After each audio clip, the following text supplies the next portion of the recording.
The Adventures of Tom Sawyer, Chapter 34. Tom and Huck Show Off Their Treasure.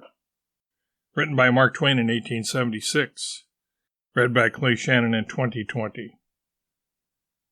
Huck said, "Tom, we can slope if we can find a rope. The wind ain't high from the ground." "Shucks, what do you want to slope for?" "Well, I ain't used to that kind of a crowd. I can't stand it. I ain't going down there, Tom." "Oh, bother, it ain't anything. I don't mind it a bit. I'll take care of you." Sid appeared. "Tom," said he, "Annie has been waiting for you all the afternoon. Mary got your Sunday clothes ready, and everybody's been fretting about you. Say, ain't this grease and clay on your clothes?" "Now, Mr. City, you just tend to your own business. What's all this blowout about, anyway?" "It's one of the widow's parties that she's always having. This time it's for the Welshman and his sons, on account of that scrape they helped her out of the other night. And say, I can tell you something if you want to know." "Well, what?" "Why, old Mr. Jones is going to try to spring something on the people here tonight.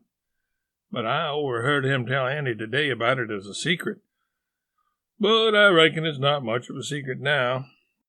Everybody knows. The widow, too, for all she tries to let on she don't. Mr. Jones was bound Huck should be here. Couldn't get along with this grand secret without Huck, you know." "Secret about what, Sid?"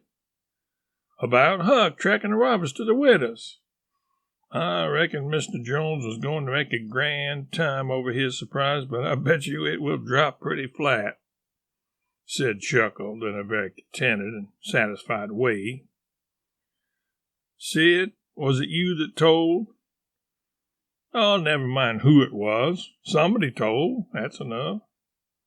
"Sid, there's only one person in this town mean enough to do that, and that's you. If you had been in Huck's place, you'd have sneaked down the hill and never told anybody on the robbers. You can't do any but mean things, and you can't bear to see anybody praised for doing good ones. There, no thanks, as the widow says." And Tom cuffed Sid's ears and helped him to the door with several kicks. "Now go and tell Annie if you dare, and tomorrow you'll catch it." Some minutes later, the widow's guests were at the supper table, and a dozen children were propped up at little side tables in the same room, after the fashion of that country and that day. At the proper time, Mr. Jones made his little speech, in which he thanked the widow for the honor she was doing himself and his sons, but said that there was another person whose modesty, and so forth, and so on. He sprung his secret about Huck's share in the adventure in the finest dramatic manner he was master of, but the surprise of the occasion was largely counterfeit and not as clamorous and effusive as it might have been under happier circumstances. However, the widow made a pretty fair show of astonishment, and heaped so many compliments and so much gratitude upon Huck that he almost forgot the nearly intolerable discomfort of his new clothes in the entirely intolerable discomfort of being set up as a target for everybody's gaze and everybody's laudations.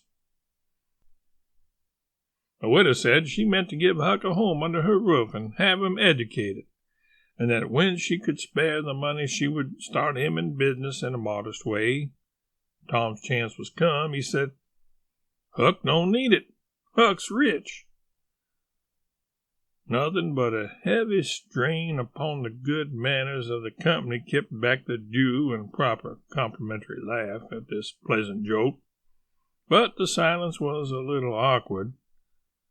Tom broke it. "Huck's got money. Maybe you don't believe it, but he's got lots of it. Oh, you needn't smile. I reckon I can show you. You just wait a minute." Tom ran out of doors. The company looked at each other with a perplexed interest, and inquiringly at Huck, who was tongue-tied. "Sid, what ails Tom?" said Aunt Polly. There ain't ever any making of that boy out. I never—" Tom entered, struggling with the weight of his sacks, and Aunt Polly did not finish her sentence. Tom poured the mass of yellow coin upon the table and said, "There, what did I tell you? Half of it's Huck's, and half of it's mine." The spectacle took the general breath away. All gazed. Nobody spoke for a moment. Then there was a unanimous call for an explanation. Tom said he could furnish it, and he did. The tale was long, but brimful of interest. There was scarcely an interruption from anyone to break the charm of its flow. When he had finished, Mr. Jones said, "I thought I had fixed up a little surprise for this occasion, but it don't amount to anything now. This one makes it seem mighty small, I'm willing to allow." The money was counted. The sum amounted to a little over $12,000. It was more than any one present had ever seen at one time before, though several persons were there who were worth considerably more than that in property.